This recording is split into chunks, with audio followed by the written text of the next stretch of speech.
When Grandma's will was read, my stepsister got everything.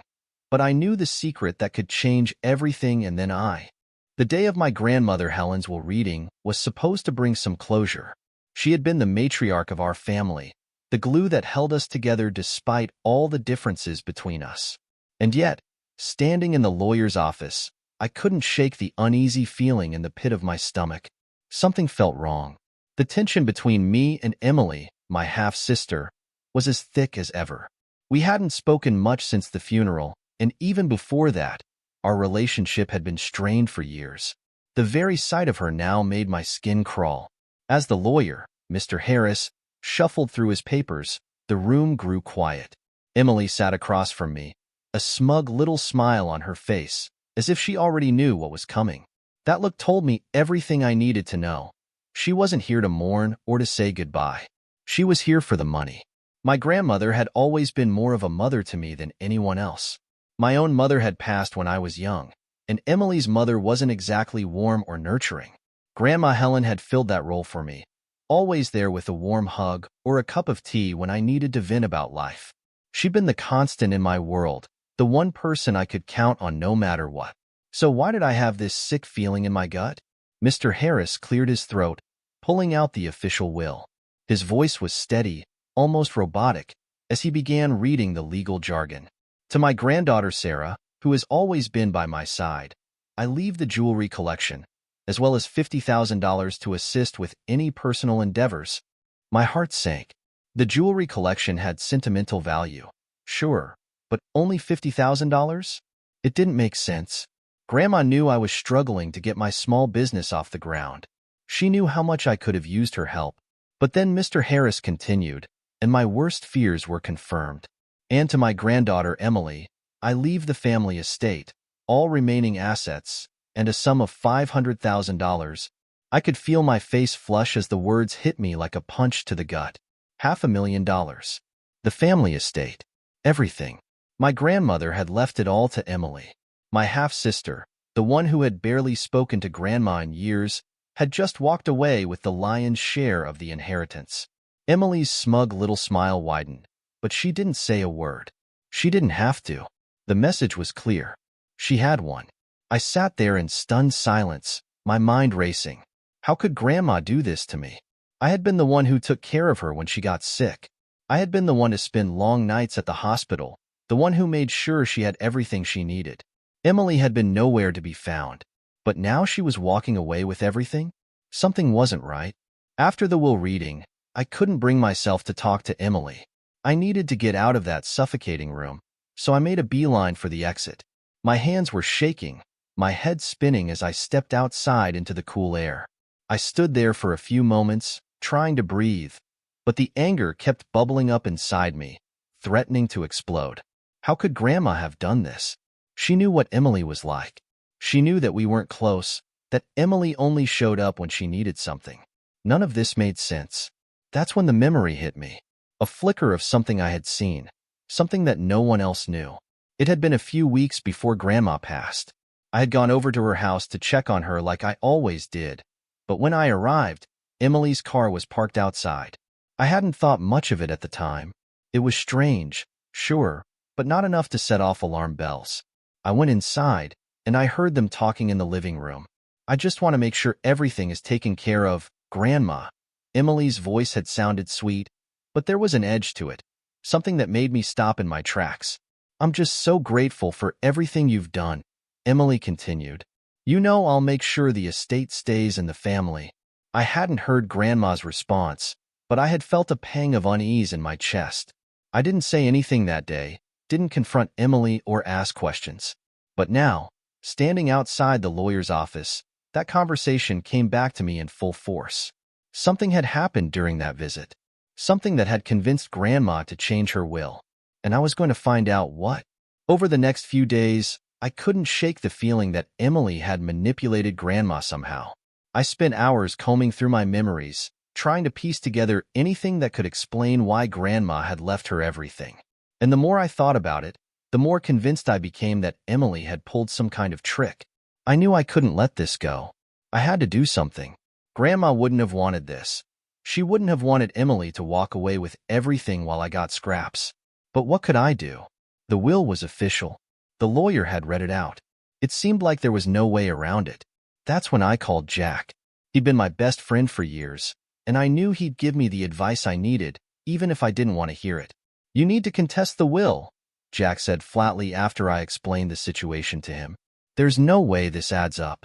If you know something shady went down, you need to fight it." "Contest the will?"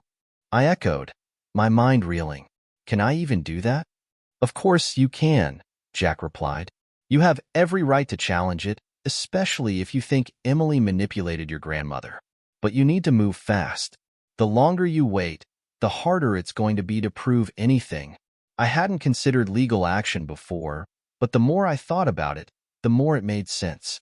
Emily didn't deserve the estate. She didn't deserve $500,000.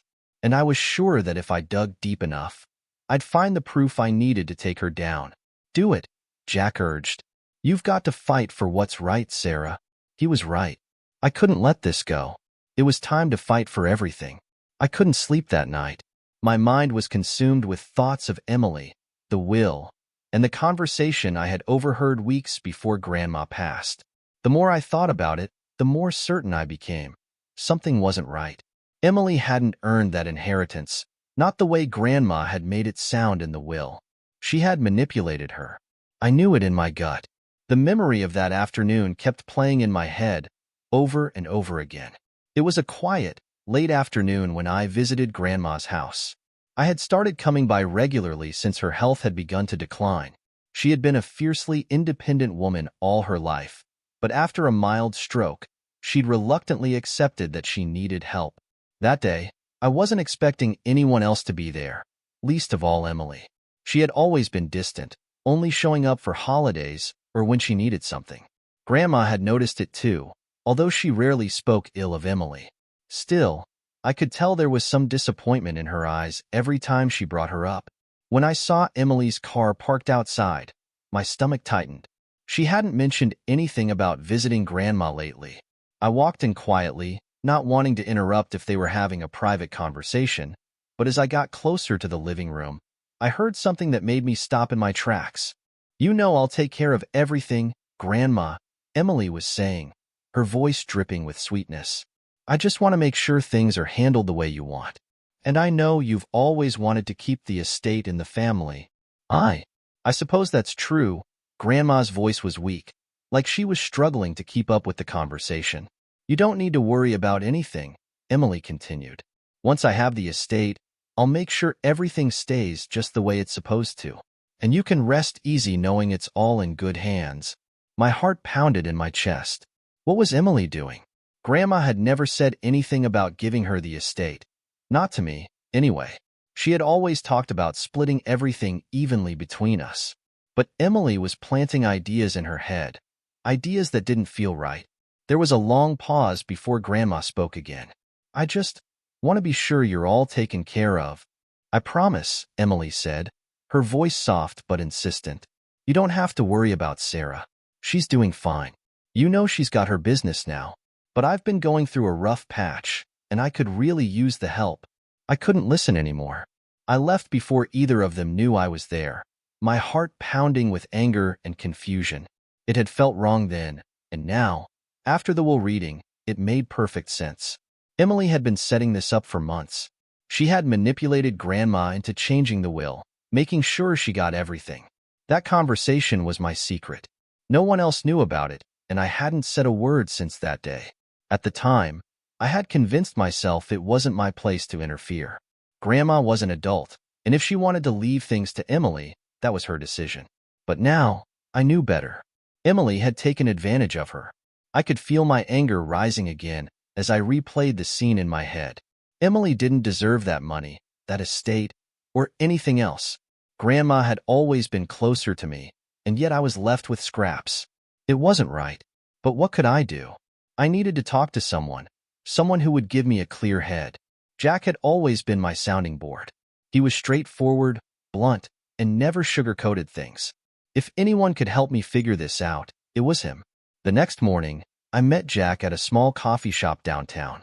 I barely touched my drink as I explained everything, What I had heard that day, how I had ignored it, and how now, after the will, I couldn't let it go. "You're sure about this?" Jack asked, leaning forward, his coffee cup cradled between his hands. His brow furrowed as he listened. "I'm positive," I said, my voice shaking with frustration. I knew something was off back then, but I didn't want to believe it. Now, it's all clear. Emily manipulated Grandma. She made her think I was fine and that she needed the money more. Jack sat back, crossing his arms. "It sounds like she played the long game, all right. But what are you going to do about it?" "I don't know," I admitted. "What can I do? The will is official. It's done." "You could contest it," he said, his tone matter-of-fact. "People contest wills all the time, especially when there's reason to believe someone was manipulated." Contesting the will? I hadn't thought about it seriously before. The idea of dragging my family's dirty laundry into a courtroom felt wrong. But Emily had left me no choice. She had taken what wasn't hers, and I couldn't just sit back and let her get away with it. Jack watched me, waiting for my response. "Look, Sarah, you know I don't like to push people into things. But if you really believe Emily tricked your grandmother into changing the will, then you have a right to fight this. It's not just about the money. It's about standing up for yourself and for Grandma." He was right. This wasn't just about money. It was about justice. It was about honoring Grandma's true wishes, not letting Emily's manipulation stand. "Yeah," I said, nodding slowly. "Yeah, you're right. I can't let her get away with this." Jack smiled grimly. "Good. Because if you don't fight, she's going to walk away with everything. And she's going to act like she earned it." The thought of Emily's smug smile after the will reading flashed through my mind. I clenched my fists. I won't let that happen. The decision was made. I was going to contest the will. I didn't care how ugly it got or what it would take. Emily had to be held accountable for what she did. But when I confronted Emily later that week, the tension between us reached new heights. I had wanted to keep things civil at first, to give her a chance to come clean before I took things to court. But Emily was as cold and calculating as ever. We met at a cafe downtown, neutral ground. She arrived late, as usual, sauntering in as if she hadn't a care in the world. Her eyes locked on mine, and I could see the flicker of annoyance when she realized I wasn't there to congratulate her on her inheritance. "What's this all about, Sarah?" she asked, sitting down with a sigh. "I don't have much time." I wasted no time getting to the point. "I'm contesting the will." Emily blinked, her expression unreadable for a moment. Then, she laughed, a sharp, incredulous sound. "You're what? Contesting the will? That's ridiculous." "I know what you did, Emily," I said, my voice steady despite the anger burning inside me. "I know you manipulated Grandma. I heard you that day, convincing her that I didn't need anything, that you should have the estate. You tricked her." Emily's eyes narrowed, the amusement fading from her face. "You have no idea what you're talking about." "I know exactly what I'm talking about," I shot back. "And I'm not letting you get away with it." She leaned forward, her smile turning icy. "Do you really think you're going to win this? Grandma made her choice, Sarah. She chose me." "No, you made that choice for her," I snapped. "And I'm going to prove it." Emily stood up, her chair scraping loudly against the floor. "Fine, do whatever you want, but you're going to lose. And when you do, you'll have nothing." As she stormed out of the cafe, I sat there, my hands shaking with a mix of anger and adrenaline. I knew this was going to be a battle, but I wasn't backing down. Emily had crossed a line, and now I had to do what was right, for Grandma and for myself. I was going to fight. Filing the lawsuit felt like crossing a point of no return. The paperwork was filed, the legal wheels were set in motion, and now there was no going back. Jack was with me when I signed the documents, his steady presence helping to calm my nerves. But even with his support, my hands shook as I put pen to paper. "Are you sure you want to do this?"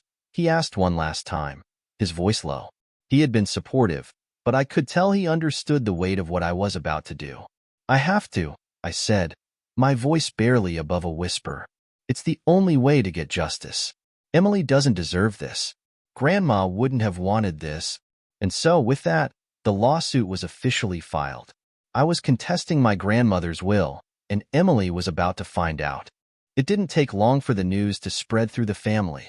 Within a day, I was getting calls from aunts, uncles, and cousins, all of them trying to make sense of what was happening. Some were sympathetic, understanding that something didn't add up with the will. Others were outraged, accusing me of being greedy and trying to stir up trouble after Grandma's death. She left everything to Emily for a reason, Sarah. My Aunt Carol said during one particularly heated phone call. You need to respect her wishes. This isn't about you. I clenched my jaw, trying to keep calm. Aunt Carol, you didn't see what I saw. Emily manipulated her. I know it sounds unbelievable, but I was there. I don't want to hear it, she snapped. Emily was always there for your grandmother, and you were too caught up in your own life to see it. Now you want to take everything away from her? Shame on you. I hung up the phone, my heart pounding with anger and frustration. It was the same conversation over and over again. Half the family thought I was selfish for contesting the will, while the other half understood that something wasn't right. But none of them had been there that day. None of them had heard what I had heard. And then there was Emily. When she found out about the lawsuit, she wasted no time in making her feelings known. The first time we spoke after the papers were filed, she was livid. She called me in a rage, her voice shaking with fury. You're unbelievable, she hissed. You're really going through with this? You're actually contesting the will? Do you have any idea what you're doing? I know exactly what I'm doing, I replied, my voice steadier than I felt. I'm fighting for what's right. You manipulated Grandma, Emily. You convinced her to change the will, and I'm not going to let you get away with it. Her laughter was cold and sharp. Get away with it? You're delusional. Grandma gave me the estate because she trusted me, because I've always been the responsible one. You can't stand the fact that she didn't choose you. I took a deep breath, my grip tightening on the phone. I know what you did. I was there. I heard you. Emily's tone turned icy. Then you'll have to prove it in court, won't you? With that, she hung up, leaving me standing there, shaking with a mix of anger and dread. The legal battle had officially begun. Over the next few weeks, the stress began to take its toll on me. The lawsuit consumed every part of my life. There were meetings with my lawyer, strategy sessions, and long nights spent poring over old documents, trying to find anything that could help my case. I wasn't just fighting for the estate. I was fighting for the truth. But the weight of it all was becoming unbearable. I barely slept, and when I did, my dreams were haunted by the same recurring nightmare. My grandmother's house slipping out of my hands, falling into Emily's grasp, and me standing there helpless to stop it. Jack checked in on me constantly, urging me to take care of myself, but it was hard to focus on anything other than the case. You need a break, Sarah, he said one evening when he came by with takeout. You can't let this eat you alive. I can't stop, I muttered, pushing food around my plate without much appetite. I have to win this. I need to prove that I'm not crazy, that I didn't imagine what happened. I know, Jack said, his voice gentle, but you also need to take care of yourself. You won't do anyone any good if you collapse from stress before the case is even finished. He was right, of course. But it was hard to pull myself away from the constant pressure of gathering evidence, meeting with my lawyer, and dealing with the family fallout. The whole thing felt like a full-time job, one that I wasn't sure I was cut out for. As the legal battle raged on, more secrets about Emily's relationship with Grandma started to come to light. At first, it was small things. Old neighbors who remembered seeing Emily at Grandma's house more frequently than I had realized. Some family friends mentioned that Emily had been helping Grandma with her finances in the months leading up to her death. One particularly damning piece of evidence came from a former nurse who had cared for Grandma in her final weeks.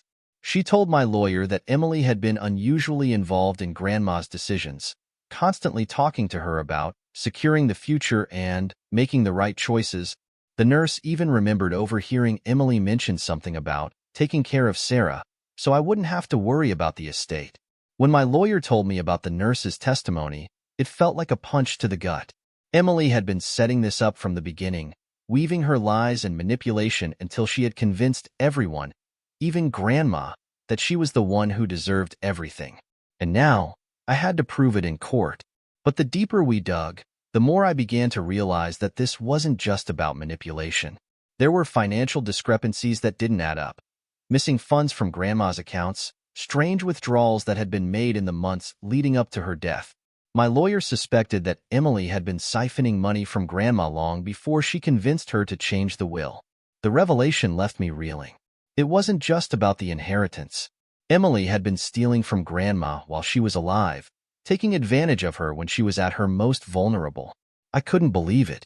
How could my own sister, my half-sister, yes, but still family, do something so awful?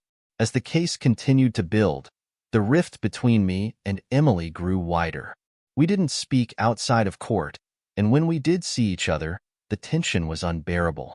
The rest of the family was being pulled in different directions, taking sides in the battle. Some of them believed me, supporting my decision to contest the will. Others thought I was just trying to tear the family apart for my own gain. I felt like I was drowning in the weight of it all. One evening, after another long day of gathering evidence, I broke down. Jack came over, and I could barely hold back the tears. What if I'm wrong? I whispered, my voice shaking. What if I'm making this all worse? What if it wasn't manipulation, and I'm just reading too much into everything? You're not wrong, Jack said firmly. You know what you saw. You know what Emily did. You're fighting for the truth, Sarah. Don't let her twist this around on you. I nodded, but the doubt still gnawed at me.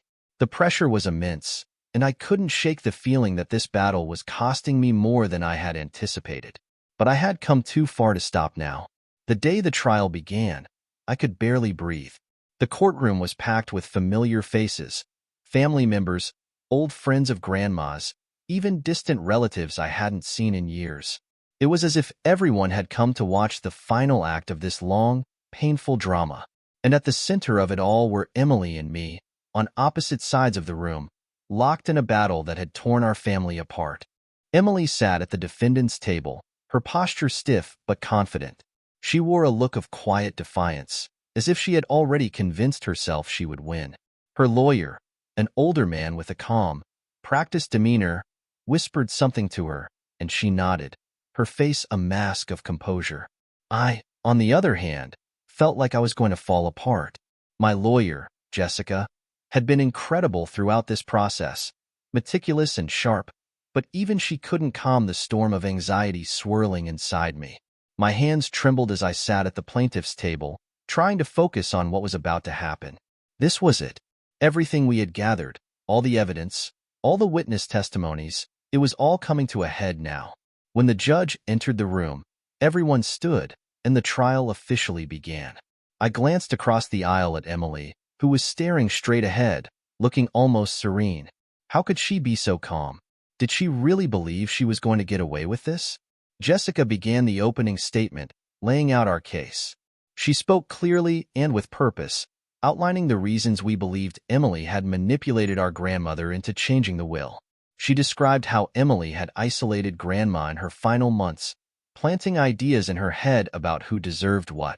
She mentioned the suspicious financial transactions that had taken place under Emily's control, and how those, combined with the sudden change to the will, painted a very clear picture of deception. Emily's lawyer, of course, tried to make me look like the greedy, jealous granddaughter who was bitter about not receiving more from the estate. He emphasized that Grandma was of sound mind when she made her decisions, and that Emily had done nothing but care for her during her final days. He painted Emily as the dutiful granddaughter, the one who had been there when no one else was.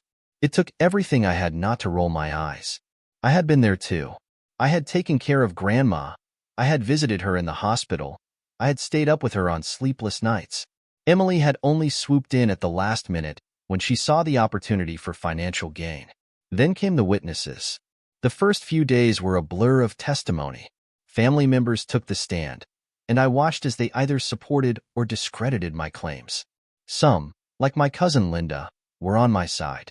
Linda had been close to Grandma too, and she testified that she had seen how Emily had distanced me from Grandma in her final weeks, making it harder for me to visit.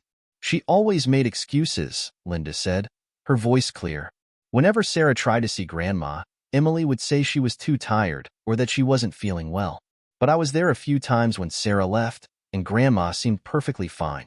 I didn't think much of it at the time, but now, It was a small victory, but it felt significant. Then came the nurse, Deborah, the woman who had cared for Grandma during her final weeks at home. Deborah's testimony was a turning point. "I spent a lot of time with Mrs. Helen in those last weeks," Deborah began, her voice calm and measured. She was a strong-willed woman, even as her health declined. But I noticed something strange. Emily was there almost constantly, talking to her about the will, about the estate. She kept bringing up how much she would take care of things, and that Sarah didn't need the help. It was unusual. My heart raced as Deborah continued. Mrs. Helen seemed confused sometimes, especially when Emily would start talking about the estate. I remember one day in particular. Emily had been talking to her about keeping the estate in the family, and afterward, Mrs. Helen asked me if Sarah was going to be okay without the house. I could tell she wasn't sure what to think. I saw Emily stiffen at the defense table, her face losing some of its earlier composure. She shifted uncomfortably as Deborah's words cut through the silence of the courtroom. This was exactly what I had needed, a clear, unbiased account of how Emily had manipulated Grandma when she was at her most vulnerable. The courtroom buzzed with whispered reactions after Deborah's testimony, and I could feel the tide shifting. For the first time since the trial began, I felt like we might actually have a chance at winning. But Emily wasn't done fighting. When it was her turn to testify, she took the stand with an air of practiced innocence. Her lawyer had coached her well. She spoke softly, emphasizing how much she had loved Grandma and how she had only wanted to help. She painted herself as the caring granddaughter, the one who had always been there, who had never expected anything in return. "I was just doing what Grandma wanted," she said, her voice almost breaking with emotion. She was worried about Sarah, but I told her Sarah was strong, that she'd be fine. Grandma wanted me to have the estate because she knew I needed it. She trusted me. Her words were carefully chosen, but I could see through the act. She was playing the victim, twisting the narrative in her favor. And it was working, at least for some of the people in the courtroom. I could see a few of my relatives nodding sympathetically, buying into her performance. But then Jessica stepped up for cross-examination, and the cracks in Emily's story began to show. "You mentioned earlier that you never expected anything in return for helping your grandmother," Jessica began, her tone measured. "But isn't it true that you were in financial trouble at the time?" Emily's face paled. Well, I had some issues, but it wasn't about money." Jessica raised an eyebrow. "Isn't it also true that you made several large withdrawals from your grandmother's account in the months before she passed? Withdrawals that totaled over $30,000. Emily's mouth opened, but no words came out. The silence in the courtroom was deafening. "These transactions occurred after you gained access to your grandmother's financials, correct?" Jessica pressed. "And you never mentioned them to anyone, not even your sister?" Emily fumbled for a response. I was helping with bills. There were medical expenses. And yet, none of these transactions were used to pay for medical bills, Jessica countered, flipping through the evidence we had gathered. "In fact, they seem to have gone directly into your personal account. Care to explain that?" I could see the panic in Emily's eyes. Her facade was crumbling, and with each question, it became clearer that she had been siphoning money from Grandma for months. The courtroom murmured as the truth came to light. Emily hadn't just manipulated Grandma into changing the will. She had been stealing from her while she was alive. When the day ended, I felt like I could finally breathe. The weight of the case still hung over me, but the momentum had shifted. Emily's lies were unraveling, and everyone could see it. As we left the courtroom, I caught a glimpse of Emily. She looked pale, her hands trembling as she spoke to her lawyer. Her confidence was gone, replaced by a look of desperation. For the first time, I saw her as she really was, someone who had lied, cheated, and manipulated to get what she wanted. And now, she was finally facing the consequences. The case wasn't over yet, but I knew we were on the right track. The truth was coming out, and there was no way Emily could hide from it anymore. The courtroom was silent as the judge re-entered. My heart raced, every second stretching longer than the last. I stole a glance at Emily, who sat rigid, her face drained of color. This was it, the moment that would decide everything. The judge's voice was calm, steady, as he began to speak. delivering the verdict that would bring this entire painful ordeal to an end. After reviewing the evidence presented, this court finds in favor of the plaintiff, Sarah. The court believes there was undue influence exerted by the defendant, Emily, in regard to the last will and testament of Helen. As such, the contested will is invalid, and the estate will be distributed as previously intended. The words echoed in my mind. I had one. The will had been overturned. Emily had lost everything.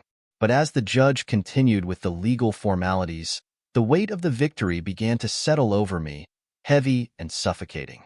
I glanced around the room, at my aunts, uncles, and cousins who had come to witness the verdict.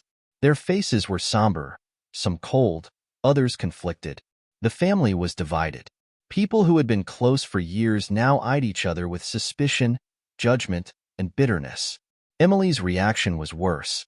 She sat frozen for a moment, her eyes wide with disbelief. Then, slowly, she stood, her mouth trembling, but no words came out. The courtroom doors swung open as she stormed out, her heels echoing on the tile, leaving behind a trail of anger and defeat. I watched her go, but there was no satisfaction, no triumph, just an emptiness. I had fought for justice, for what I believed Grandma would have wanted, but standing there, I felt like I had lost just as much as I'd won. Outside the courthouse, the autumn air was crisp, but I hardly noticed. Jack stood by my side, his hand on my shoulder, offering silent support. I knew he was proud of me, but I could see the concern in his eyes. He knew, just as I did, that this victory came at a cost. I had the estate, the inheritance that I was meant to receive, but what was left of my family? The trial had torn us apart, exposing the fractures that had long been there but were now irreparable. I couldn't shake the image of Emily walking away, her face a mixture of hatred and betrayal. Was it worth it? I asked Jack, my voice barely audible. He didn't answer right away. He looked out at the courthouse steps, his expression thoughtful. You did what you had to do. It was the right thing. I nodded, but deep down, I wasn't sure if I believed that anymore. Yes, I had fought for the truth, but in doing so, I had destroyed the last threads of my family. Emily would never forgive me, and I wasn't sure I could ever forgive her for what she had done either. As I walked away from the courthouse that day, I realized that some wounds, no matter how justified, don't heal easily. The truth had won, but in the end, it had cost me something far greater. And now, I had to live with that. If you like this story, subscribe right away and listen to new stories every day. Let us know what you like the most in the comments.